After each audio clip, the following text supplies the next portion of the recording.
Olá pessoal, muito bem-vindos. Meu nome é Vinícius Bonisson. É uma honra estar aqui falando sobre dor. Então, toda vez que a gente fala sobre dor, a gente está falando em algo que incomoda muito o ser humano. Mas a gente não pode esquecer que a dor traz uma mensagem de algo que precisa ser equilibrado. Por exemplo, se você pisa num espinho, por que esse espinho não crava dentro do seu pé e vai até o osso? Porque dói. E aí você tira o pé.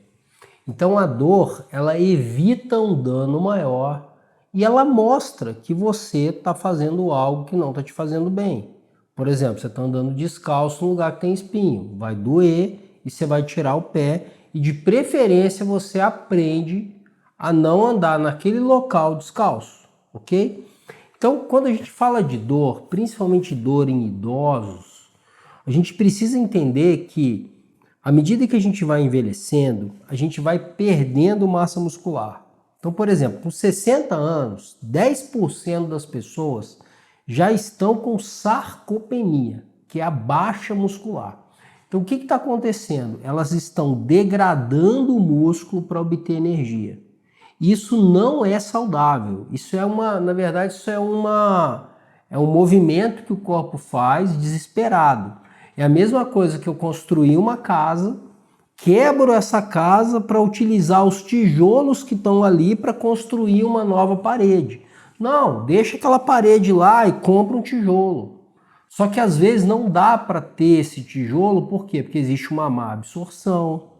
E existe uma perda dos hormônios anabólicos, principalmente testosterona, insulina e estradiol, que são os hormônios masculino e feminino, tanto o homem e a mulher têm os dois, e a insulina, que é um poderoso hormônio anabólico, que a gente pode perder ela com o envelhecimento, através do envelhecimento do pâncreas, ou pode ter a insulina, tem até excesso de insulina, mas ela não funciona direito.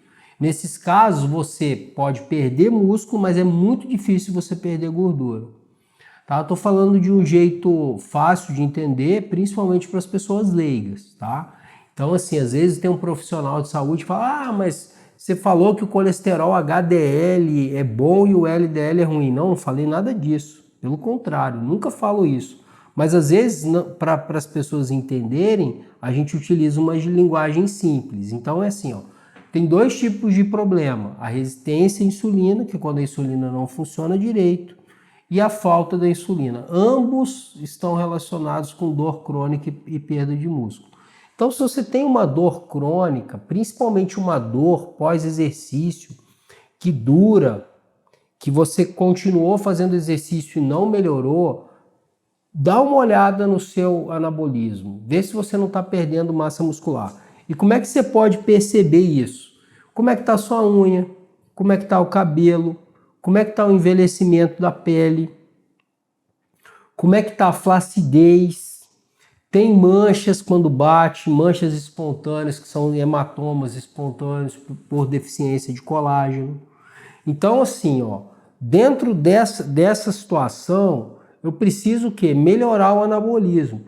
Então, por exemplo, eu posso fazer uma reposição de colágeno, eu posso fazer o HMB, que é o hidroximetilbutirato, que eu adoro, para você conseguir 3 gramas de HMB. Depois de uma certa idade, você tem que comer 60 gramas de proteína. Depois dos 30 anos, a gente começa a perder a capacidade de absorção. E fica muito difícil para o metabolismo manter a demanda de aminoácidos. Ou, se eu quiser fazer uma referência, a parede, os tijolos. E aí eu preciso quebrar a parede para construir outra parede. E aí depois eu quebro essa parede para construir essa parede. E aí a dor não melhora. Então você que tem uma dor crônica, que não sabe o que é, ou às vezes tem uma dor que não melhora, aí faz por exemplo, um exame de coluna, acha um monte de problema.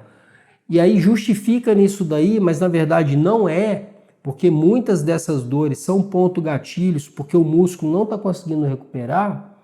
Você acaba ficando com uma dor e o pior, o seu organismo está com dificuldade. E aí, em vez de você fazer um tratamento anabólico para melhorar a capacidade de reparo, você faz um tratamento anti-inflamatório. muitas vezes utilizando medicamentos químicos que vão sobrecarregar o sistema. Eu não estou falando que é errado usar anti-inflamatório. Eu só estou dizendo que se você está em catabolismo, está com dificuldade de construir músculo, você também está com dificuldade de metabolizar substâncias químicas que são usadas na medicina. Simples assim. Isso não é certo nem errado, é uma constatação. Estou falando uma coisa que é verdade. Qualquer pessoa que pensa fora da caixa consegue entender isso. Então não existe um ataque a isso ou defendendo aquilo. É mais uma questão de você fazer o quê? Você pensar, raciocinar em termos práticos e entender que a dor é uma mensagem de algo que precisa ser equilibrado. E se essa dor está crônica, você precisa reverter o catabolismo. E às vezes tratar a dor que a gente chama de dor central, que é quando a dor já se localiza no sistema nervoso. E aí é mais difícil de tratar. Mas mesmo assim, existem medicamentos na natureza que são muito positivos para isso. Por exemplo, a curcumina, a própria vitamina D, o próprio hidroximetilbutirato. Tem vários trabalhos mostrando o incrível resultado, por exemplo, no esporte, com diminuição inclusive de lesão no futebol tem. Você usa 3 gramas antes do exercício, 30 minutos antes, para melhorar o rendimento no esporte. E se você quiser melhorar a dor, você usa pós-treino. A própria creatina melhora o anabolismo. O whey protein, cuidado com a whey quem tem problemas intestinais. Se você não tem problemas intestinais, a whey é uma ótima proteína, a melhor de todas, para melhorar o anabolismo. E o mais importante, se você tem deficiências hormonais, você está envelhecendo, olha um pouco também para a reposição hormonal, tanto de testosterona quanto de estradiol e progesterona, no homem e na mulher. A mulher também precisa de testosterona. É difícil o homem precisar de estradiol, porque infelizmente a obesidade está aumentando e a gordura transforma a testosterona em hormônio feminino. Então a gente tem um problema de excesso de hormônio feminino nos homens e falta de hormônio feminino nas mulheres depois da menopausa e excesso de hormônio feminino nas mulheres antes da menopausa. Hormônios velhos, hormônios às vezes que nem são produzidos pelo corpo. São substâncias, principalmente que tem em plásticos e embalagem de comida e até na própria água, porque o homem contaminou o lençol freático, contaminou o oceano. Então, existem várias substâncias, fitalatos, o próprio bisfenol, que agem como hormônios femininos. A soja, excesso de soja. Soja para comida não é bom para ninguém, tá? Muito difícil uma pessoa se dar bem com a soja. E principalmente as pessoas que têm problema na tireoide. A soja é considerada um disruptor endócrino. Então você vai comer proteínas de alto valor biológico, de fácil digestão. Qual é melhor? Depende. Tem gente que é melhor a carne, tem gente que melhora o frango, tem gente que melhora o peixe. É só você prestar atenção como é que você fica depois que você come. O corpo fala. Ele fala com você o tempo todo. A todo segundo ele está falando com você. Então você come e observa. Vê se melhorou a dor, vê se piorou a dor. Quer ver piorar a dor? É só tomar iogurte, um copo de leite de manhã, um iogurte à tarde e uma fatia de queijo à noite. Os laticínios aumentam muito o muco, piora a dor. Então, dentro dessa visão, tá, você pode fazer um tratamento